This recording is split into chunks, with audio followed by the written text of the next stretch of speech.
31 October 1984 ਮੇਰਾ 17ਵਾਂ ਜਨਮ ਦਿਨ। ਸ਼ਾਇਦ ਇਹੋ ਉਮਰ ਦਾ ਸਭ ਤੋਂ ਰਾਂਗਲਾ ਦਿਨ ਹੁੰਦਾ ਹੈ।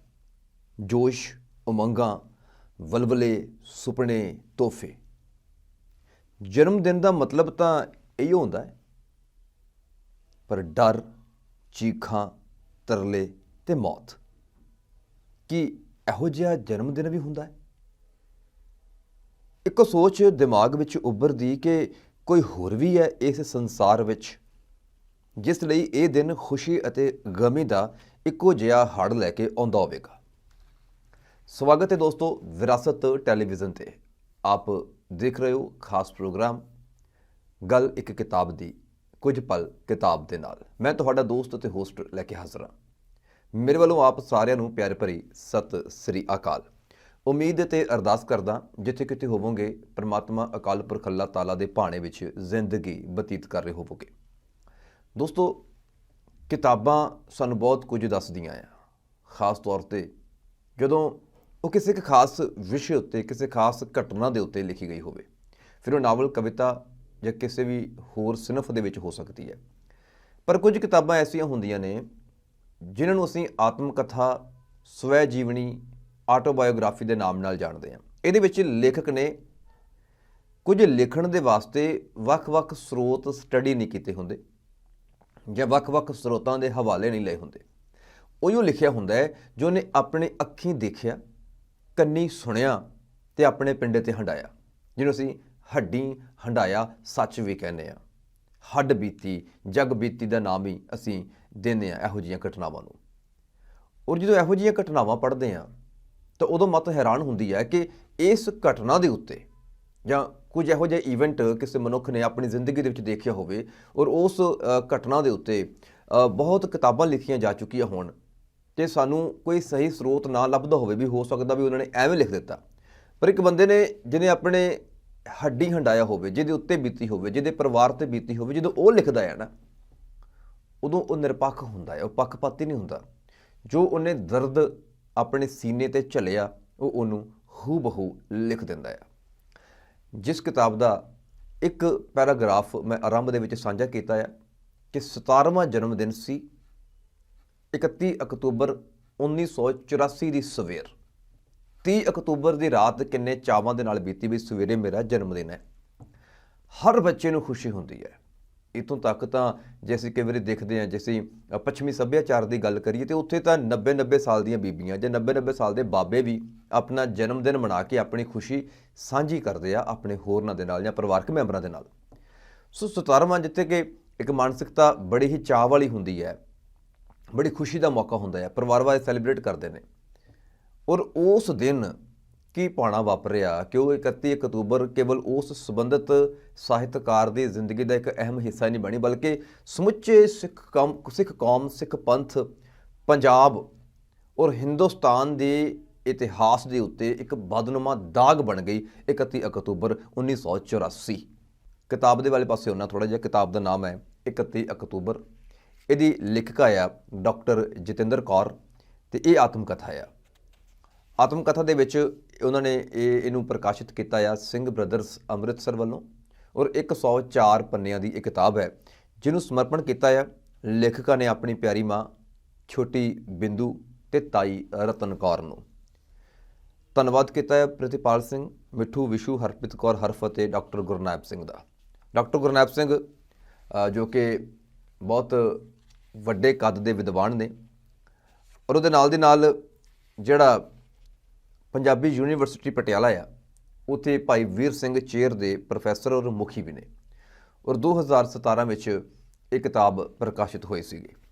ਦੋਸਤੋ, ਕਿਤਾਬ ਦੇ ਜਿਵੇਂ 31 ਅਕਤੂਬਰ ਨਾਮ ਹੈ ਔਰ ਆਤਮ ਕਥਾ ਦੀ ਗੱਲ ਹੈ, ਡਾਕਟਰ ਜਤਿੰਦਰ ਕੌਰ ਲੇਖਿਕਾ ਦੇ ਬਾਰੇ ਉਹਦੇ ਵਿੱਚ ਕਿਤਾਬ ਦੀ ਚਰਚਾ ਕਰਦੇ ਹੋਏ ਡਾਕਟਰ ਗੁਰਨਾਬ ਸਿੰਘ ਲਿਖਦੇ ਨੇ ਕਿ ਭਾਰਤੀ ਲੋਕਤੰਤਰ ਅੰਦਰ ਵੋਟ ਸੰਤੁਲਨ ਨੂੰ ਹਰ ਹਾਲ ਆਪਣੇ ਹੱਕ ਵਿੱਚ ਬਣਾਈ ਰੱਖਣ ਵਾਲੀ ਰਾਜਨੀਤੀ ਦੀ ਮਨਮੁਖੀ ਚਾਲ ਖਚਰੀ ਜੁਗਤ ਵਿਧੀ ਦਾ ਨਾਮ ਹੈ ਨਵੰਬਰ 84। ਨਿਰਮਲ ਮਨ ਲਈ ਇਹਦੀ ਅਸਲ ਸੰਗਿਆ ਕਤਲੇਆਮ ਹੈ। ਜਤਿੰਦਰ ਵਾਂਗ ਪੰਜਾਬ ਤੋਂ ਬਾਹਰ ਭਾਰਤ ਅੰਦਰ ਵਸਦਾ ਸਮਸਤ ਸਿੱਖ ਮਾਨਵ ਸੁੰਨ ਕਰ ਦਿੱਤਾ ਗਿਆ, ਪੁਸ਼ਤਾਂ ਤੱਕ ਕੰਬਦੇ ਰਹਿਣ ਲਈ। 31 ਅਕਤੂਬਰ ਇਸ ਰਾਜਨੀਤਿਕ ਮਾਨਸਿਕਤਾ ਦਾ ਸਾਹਿਤਕ ਮਾਨਵੀ ਉੱਤਰ ਹੈ। ਇਸ ਅੰਦਰ ਮਾਂ ਦਾ ਰੂਪ ਧਾਰ ਸਮੁੱਚਾ ਮਾਨਵ ਨਿਰਭੈ ਤੇ ਨਿਰਵੈਰ ਹੋ ਕੇ ਮੈਲੇ ਮਨ ਨੂੰ ਨਿਰਮਲ ਹੋ ਜਾਣ ਲਈ ਬੇਵਸ ਕਰਨ ਦਾ ਹੌਸਲਾ ਵਿਖਾਉਂਦਾ ਹੈ। ਜਿਉਣ ਦੀ ਉਮੰਗ ਨੂੰ ਬੁਲੰਦ ਰੱਖਦਾ ਹੈ, ਮਨ ਦੀ ਨਿਰਮਲਤਾ ਲਈ ਜੂਝਦਾ ਹੈ। ਬਾਬੇ ਨਾਨਕ ਦੀ ਬਾਣੀ ਵਿਸ਼ੇਸ਼ ਬਾਬਰ ਬਾਣੀ ਦੀ ਪਰੰਪਰਾ ਨੂੰ ਆਪਣੇ ਅੰਦਰ ਸੰਭਾਲੀ ਰੱਖਦਾ ਹੈ। ਜਤਿੰਦਰ ਨੇ 31 ਅਕਤੂਬਰ ਲਿਖ ਕੇ ਇਸ ਪਰੰਪਰਾ ਪ੍ਰਤੀ ਆਪਣਾ ਫਰਜ਼ ਨਿਭਾਇਆ ਹੈ।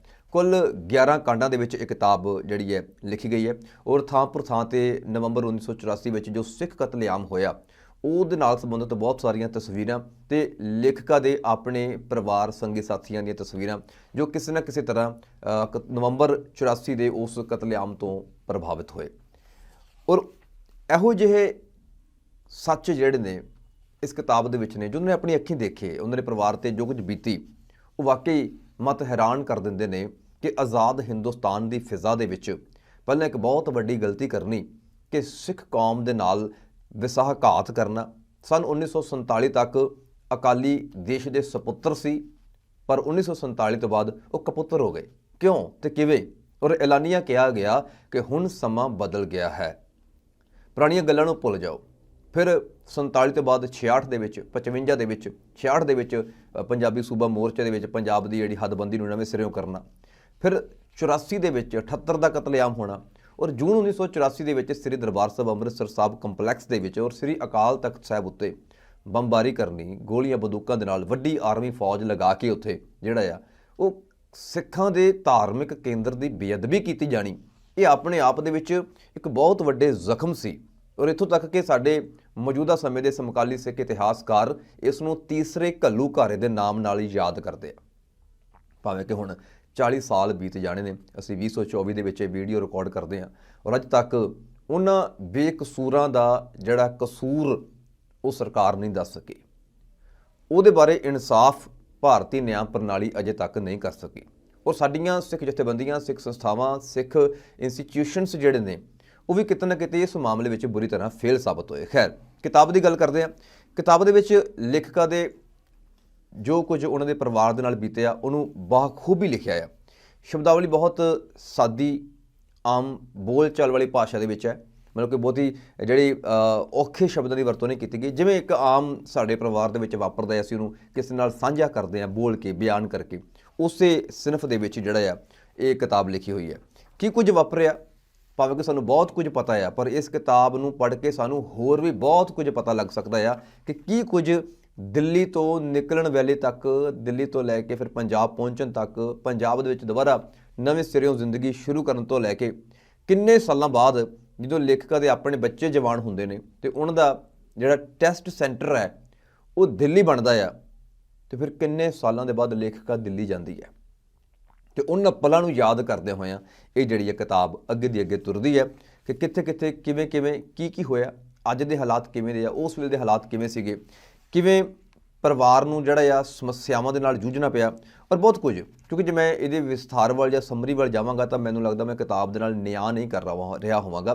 ਪਰ 31 ਅਕਤੂਬਰ 1984 ਦੇ ਨਾਲ ਜੁੜੀ ਹੋਈ ਇਹ ਕਿਤਾਬ ਵਾਕਈ ਹੀ ਪੜ੍ਹਨ ਯੋਗ ਹੈ, ਇੱਕ ਇਤਿਹਾਸਕ ਦਸਤਾਵੇਜ਼ ਹੈ।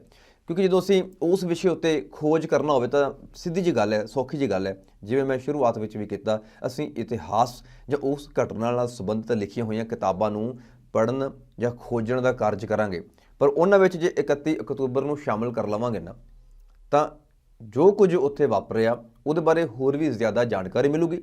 ਉੱਥੇ ਉਹ ਜਾਣਕਾਰੀ ਜ਼ਿਆਦਾ ਸਟੀਕ ਹੋਏਗੀ ਕਿਉਂਕਿ ਉਹ ਇੱਕ ਹੱਡ ਬੀਤੀ ਹੈ। ਇੱਕ ਲੇਖਕਾ ਨੇ ਆਪਣੇ ਜੀਵਨ ਦੇ ਨਾਲ ਜੋ ਕੁਝ ਉਹਦੇ ਨਾਲ ਵਾਪਰਿਆ 1984 ਵਿੱਚ। ਔਰ ਮੈਂ ਇੱਥੇ ਇੱਕ ਗੱਲ ਹੋਰ ਸਾਂਝੀ ਕਰ ਰਿਹਾ, ਇਸ ਤੋਂ ਪਹਿਲਾਂ ਅਸੀਂ ਇੱਕ ਹੋਰ ਕਿਤਾਬ ਵੀ ਆਪ ਦਰਸ਼ਕਾਂ ਦੇ ਰੂਬਰੂ ਕੀਤੀ ਸੀਗੀ, ਉਹਦਾ ਨਾਮ ਸੀ 1/11/1984। ਉਹ ਨਾਵਲ ਸੀ ਸਰਦਾਰ ਬਲਜੀਤ ਸਿੰਘ ਹੁਣਾਂ ਵੱਲੋਂ ਲਿਖਿਆ ਹੋਇਆ, ਅਸੀਂ ਰਿਕਮੈਂਡ ਕੀਤਾ ਹੋਇਆ ਤੁਹਾਨੂੰ ਪਿਛਲੀਆਂ ਵੀਡੀਓ ਵਿੱਚ, ਤੁਸੀਂ ਜਾ ਕੇ ਸਰਚ ਕਰਕੇ ਉਸ ਕਿਤਾਬ ਦੇ ਬਾਰੇ ਜਾਣਕਾਰੀ ਹਾਸਲ ਕਰ ਸਕਦੇ ਹੋ। ਹੁਣ ਉਹ ਨਾਵਲ ਸੀ ਕਿ ਨਾਵਲ ਦੇ ਵਿੱਚ ਨਵੰਬਰ 1984 ਵਿੱਚ ਕੀ ਕੁਝ ਸਿੱਖਾਂ ਦੇ ਨਾਲ ਵਾਪਰਿਆ ਉਹਨੂੰ ਇੱਕ ਨਾਵਲ ਦਾ ਰੂਪ ਦੇ ਕੇ, ਭਾਵੇਂ ਕੋਈ ਸੱਚੀਆਂ ਘਟਨਾਵਾਂ ਉੱਤੇ ਆਧਾਰਿਤ ਸੀ ਪਰ ਫਿਰ ਵੀ ਕਿਤੇ ਨਾ ਕਿਤੇ ਕਾਲਪਨਿਕ ਅੰਸ਼ ਜਿਹੜੇ ਨੇ ਉਹਦੀ ਖੂਬਸੂਰਤੀ ਵਾਸਤੇ ਸ਼ਾਮਲ ਕਰਨੇ ਪੈਂਦੇ ਆ। ਪਰ ਇੱਥੇ ਇਹੋ ਜਿਹੀ ਕਿਸੇ ਵੀ ਕਾਲਪਨਿਕ ਅੰਸ਼ ਦੀ ਬਿਲਕੁਲ ਵੀ ਜ਼ਰੂਰਤ ਨਹੀਂ ਸੀ ਕਿਉਂਕਿ ਆਤਮ ਕਥਾ ਦੇ ਵਿੱਚ ਕਲਪਨਾ ਦੀ ਕੋਈ ਥਾਂ ਨਹੀਂ ਹੁੰਦੀ। ਸੋ ਸਿੱਖਾਂ ਤੇ ਹੋ ਰਹੇ ਹਮਲਿਆਂ ਬਾਰੇ ਸੁਣ ਕੇ ਉਹ ਪਰਿਵਾਰ ਚਤੰਨ ਹੋ ਗਿਆ ਤੇ ਭਰੇ ਭਰਾਏ ਘਰ ਦਾ ਮੋਹ ਛੱਡ ਉੱਥੋਂ ਨਿਕਲ ਜਾਣ ਵਿੱਚ ਹੀ ਭਲਾਈ ਸਮਝੀ। ਉਸ ਪਰਿਵਾਰ ਨੇ ਬਾਕੀ ਸਿੱਖ ਪਰਿਵਾਰਾਂ ਨੂੰ ਵੀ ਨਾਲ ਚੱਲਣ ਲਈ ਕਿਹਾ, ਪਰ ਉਹ ਖਤਰੇ ਨੂੰ ਭਾਂਪ ਨਾ ਸਕੇ ਜਾਂ ਕਹਿ ਲਓ ਘਰ ਦਾ ਮੋਹ ਛੱਡ ਨਾ ਸਕੇ। ਉਸ ਰਾਤ ਹਜ਼ਾਰਾਂ ਦੀ ਭੀੜ ਉਸ ਮੁਹੱਲੇ ਤੇ ਟੁੱਟ ਕੇ ਪੈ ਗਈ। ਮਰਦਾਂ ਨੇ ਇਕੱਠੇ ਹੋ ਕੇ ਮੁਕਾਬਲਾ ਕਰਨਾ ਚਾਹਿਆ, ਪਰ ਹਜੂਮ ਅੱਗੇ 5-10 ਬੰਦੇ ਕਰ ਵੀ ਕੀ ਸਕਦੇ ਸੀ। ਬੇਰਹਿਮੀ ਨਾਲ ਪਰਿਵਾਰ ਖਤਮ ਕਰ ਦਿੱਤੇ ਗਏ। ਮਰਦਾਂ ਦੇ ਗਲਾਂ ਵਿੱਚ ਟਾਇਰ ਪਾ ਕੇ ਅੱਗ ਲਾਈ ਗਈ। ਦਿਲ ਚੀਰਵੀਆਂ ਚੀਕਾਂ ਮੈਨੂੰ ਅੱਜ ਵੀ ਪਰੇਸ਼ਾਨ ਕਰ ਜਾਂਦੀਆਂ। ਸਾਰਾ ਸਮਾਨ ਲੁੱਟ ਲਿਆ ਗਿਆ, ਘਰਾਂ ਨੂੰ ਸਾੜ ਕੇ ਸਵਾਹ ਕਰ ਦਿੱਤਾ ਗਿਆ, ਛੋਟੇ ਬੱਚਿਆਂ ਨੂੰ ਵੀ ਨਹੀਂ ਬਖਸ਼ਿਆ ਗਿਆ। ਔਰ ਇਸੇ ਤਰ੍ਹਾਂ 5ਵਾਂ ਕਾਂਡ, ਫਿਰ 6ਵਾਂ ਕਾਂਡ। ਗਵਾਲੀਅਰ ਤੋਂ ਆ ਕੇ ਮੰਮੀ ਕੁਝ ਸ਼ਾਂਤ ਦਿਖਾਈ ਦੇਣ ਲੱਗੇ, ਪਰ ਇਹ ਸ਼ਾਂਤੀ ਕੁਝ ਚਿਰ ਦੀ ਸੀ। ਉਹ ਬਾਕੀ ਰਿਸ਼ਤੇਦਾਰਾਂ ਦਾ ਫਿਕਰ ਕਰਨ ਲੱਗੇ, ਕਿਵੇਂ ਹੋਣਗੇ ਸਾਰੇ। ਭੂਆ ਹੋਰਾਂ ਦਾ ਕੁਝ ਪਤਾ ਨਹੀਂ ਲੱਗਾ। ਮੰਮੀ ਬਹੁਤ ਹਿੰਮਤੀ ਸੀ, ਡਰਦੇ ਤਾਂ ਨਹੀਂ, ਪਰ ਸਭ ਦੀ ਸਲਾਮਤੀ ਦੀ ਚਿੰਤਾ ਸੀ ਉਹਨਾਂ ਨੂੰ। ਔਰ ਉਹਨਾਂ ਦੇ ਰਿਸ਼ਤੇਦਾਰ ਜਾਂ ਸਾਕ ਸੰਬੰਧੀਆਂ ਦੀਆਂ ਤਸਵੀਰਾਂ ਵੀ ਇਹਦੇ ਵਿੱਚ ਸ਼ਾਮਲ ਨੇ। ਭੂਆ ਫੁੱਫੜ ਜੀ ਦੀ, ਮਾਸੀ ਜੀ ਦੀ ਤਸਵੀਰ ਜਾਂ ਹੋਰ ਬਹੁਤ ਕੁਝ। ਅਗਲੇ ਹੀ ਪਲ ਦਰਵਾਜ਼ਾ ਠਾਹ ਕਰਦਾ ਅੰਦਰ ਅੱਡ ਗਿਆ। ਸਭ ਦੀਆਂ ਨਜ਼ਰਾਂ ਅੰਦਰ ਵਾਲੇ ਦਰਵਾਜ਼ੇ ਤੇ ਲੱਗੀਆਂ। ਦਰਵਾਜ਼ੇ ਤੇ ਪੈ ਰਹੀ ਇੱਕ ਚੋਟ ਨਾਲ ਦਿਲ ਦੀ ਧੜਕਣ ਵੱਧ ਰਹੀ ਸੀ। ਲੱਗਣ ਲੱਗਿਆ ਜਿਵੇਂ ਹੁਣੇ ਹੀ ਬਾਹਰ ਆ ਜਾਏਗਾ। ਹਾਲਾਤ ਬਿਆਨ ਤੋਂ ਬਾਹਰ ਸੀ। ਕੋਈ ਨਹੀਂ ਸੀ ਸਮਝ ਸਕਦਾ, ਨਾ ਸਿਆਸਤ, ਨਾ ਉਹ ਬੇਗੈਰਤ ਹਮਲਾਵਰ ਤੇ ਨਾ ਹੀ ਉਹਨਾਂ ਦੇ ਹੂੜ-ਮੱਤ ਸਮਰਥਕ। ਪਤਾ ਨਹੀਂ ਆਪਣੇ ਆਪ ਨੂੰ ਸ਼ਾਕਾਹਾਰੀ ਕਹਾਉਣ ਵਾਲੇ ਅਖੌਤੀ ਜੀਵ ਰਕਸ਼ਕ ਮਨੁੱਖਤਾ ਦੇ ਹਥਿਆਰੇ ਕਿਵੇਂ ਬਣ ਜਾਂਦੇ ਆ। ਉੱਤੋਂ ਧਰਮੀ ਲੋਕ ਅਜਿਹੇ ਕਾਤਲ ਹਮਲਾਵਰਾਂ ਦੇ ਸਮਰਥਨ ਵਿੱਚ ਕਿਸ ਤਰ੍ਹਾਂ ਉਤਰ ਆਉਂਦੇ ਆ। ਦੋਗਲਾਪਣ ਸਾਫ਼ ਨਜ਼ਰ ਆਉਣ ਦੇ ਬਾਵਜੂਦ ਆਪਣੇ ਆਪ ਨੂੰ ਧਰਮ ਵਿੱਚ ਪਰਪੱਕ ਹੋਣ ਤੇ ਮਾਣ ਵੀ ਕਰਦੇ ਆ। ਸੋ ਕਿਵੇਂ ਇਨਸਾਨੀਅਤ ਜਿਹੜੀ ਹੈ ਉਹ ਧਰਮ ਦੇ ਅੱਗੇ ਹਾਰ ਗਈ। ਇਨਸਾਨੀਅਤ ਵੱਡੀ ਹੋਣੀ ਚਾਹੀਦੀ ਸੀ, ਪਰ ਧਰਮ